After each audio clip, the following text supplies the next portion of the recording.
অতিমাত্রায় mobile phone ব্যবহারে ক্ষতির দিকগুলো পূর্ণবয়স্ক মানুষের জন্য যতটা ভয়াবহ, শিশুদের জন্য তা আরো অনেক বেশি।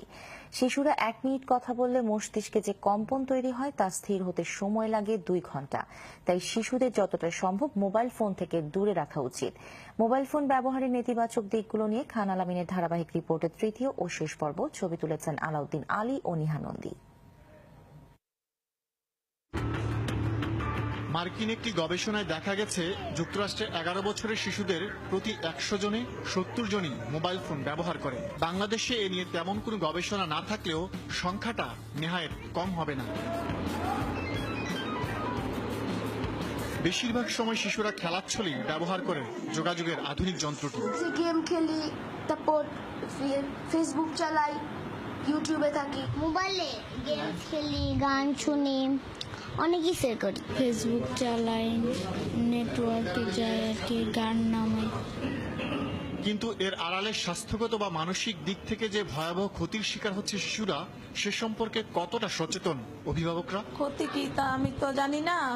সারাক্ষণ বাচ্চারা গেমস খেলে বাসায় বসে বসে, বাসায় স্কুল থেকে আসার পর গেমস খুঁজে। বাসায় 2-3টা মোবাইল থাকে, মানে গার্জেনরা পরে বাচ্চারা দুষ্টামি করে, গার্জেনরা দিয়ে দেয়, নে মোবাইল চলে সময় কাটা।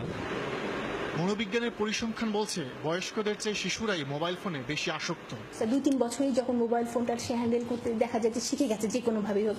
বাচ্চাটাও দেখে যে এটা টিপলে এটা হয়, ওটা টিপলে, ওদের কিউরিওসিটি বেশি ওরা কিন্তু টেপাটেপি করে। এটা দেখে কিন্তু বাবা মা কিন্তু প্রথম অবস্থায় কিন্তু খুশি হয় যে দেখো এতটুকুন বাচ্চা আমার, অথচ মোবাইল ফোন সে হ্যান্ডেল করা শিখে গেছে। এই যে বাবা মা খুশি হচ্ছে, হাসি দিচ্ছেন, এইগুলি কিন্তু ওই বাচ্চাদের কাছে একটা রিওয়ার্ড বা রিইনফোর্সমেন্ট হিসাবে কাজ করে। বয়স্কদের চেয়ে শিশুদের রোগ প্রতিরোধ ক্ষমতা কম, মস্তিষ্কের কোষও নরম।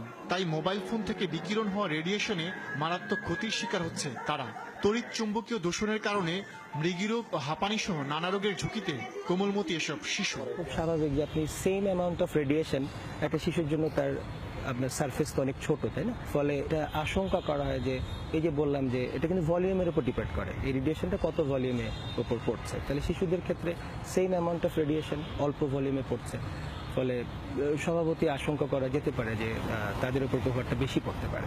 কোনো শিশুর মোবাইলটা ব্যবহার করার সময় অত্যন্ত যত্নবান হওয়া উচিত। শিশুকে তো এটা দেওয়া উচিতই না, কারণ তারা যখন এটা হাতের কাছে নিয়ে সারাক্ষণ গেম দেখে, তাদের চোখের যে অ্যাকোমোডেশন ডিফেক্ট, সেই অ্যাকোমোডেশন ডিফেক্ট ডেভেলপ করবেই। সুতরাং এটা অসম্ভব ক্ষতিকারক, এতে কোনো সন্দেহ নেই।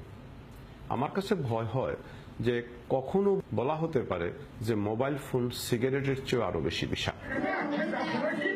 তাই আগামী প্রজন্মকে যতটা সম্ভব মোবাইল ফোন ব্যবহার থেকে বিরত রাখার পরামর্শ তাদের। পাশাপাশি পরামর্শ দিলেন শিশুদেরকে মোবাইল ফোন থেকে কমপক্ষে 5 ফুট দূরে রাখারও। খান আলামিন, RTV, ঢাকা।